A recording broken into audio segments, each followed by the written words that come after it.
ஒரு போர் போடும்போது எவ்வளோ பெரிய கல் வந்து இருக்குன்னு பாருங்கள். இந்த மாதிரி கல்லெல்லாம் வந்துச்சுன்னா ஃபஸ்ட்டு கல்லை ரிமூவ் பண்ணிட்டு தான் நம்ம போர் ஓட்டவே ஸ்டார்ட் பண்ணணும். அப்படி ரிமூவ் பண்ணல அப்படின்னா நம்ம இறக்குற பிவிசி கேசிங் பைப்பு வந்து ஒன்று உடச்சிட பார்க்கும், இல்லை தள்ளிட்டு போகும். அப்போ போர் வந்து சென்டராக இருக்காது, ராடு தள்ளிட்டு போகும். அதனால் ஃபஸ்ட்டு வந்து நம்ம ஃபஸ்ட்டு ஸ்டெப்பாக கல்லை வந்து ரிமூவ் பண்ணிட்டு தான் அடுத்த ஸ்டெப்பு நம்ம பண்ணணும் போரில். இந்த மாதிரி பெரிய கல் வந்துச்சு அப்படின்னா ஃபஸ்ட்டு கல்லை வந்து சைடில் இருக்கிறதெல்லாம் எடுத்து ரிமூவ் பண்ணுறோம். ரிமூவ் பண்ணும்போது நமக்கு போரோட சைஸ் பாருங்கள், ஹோல்ஸ் வந்து எவ்வளோ பெருசாக போகுது. இந்த மாதிரி பெருசாக போகும்போது நமக்கு 10 இன்ச்சு பைப்பு இந்த மாதிரி பைப்லாம் வச்சு தான் போட்டால் தான் நம்மளால் போரே ஓட்ட முடியும்.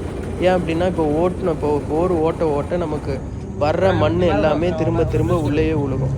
நமக்கு வந்து மண் வந்து வெளியில் வரணும், வெளியில் வந்தால் தான் நம்ம போர் ஓட்ட முடியும். கிணறு மாதிரி பெருசாகிட்டே போக போக என்ன ஆகும், வர்ற மண் அதுலேயே விழுந்து நம்ம போர் மூடிக்கிட்டே தான் இருக்கும். அதனால் நம்ம கவனமாக செயல்படணும்.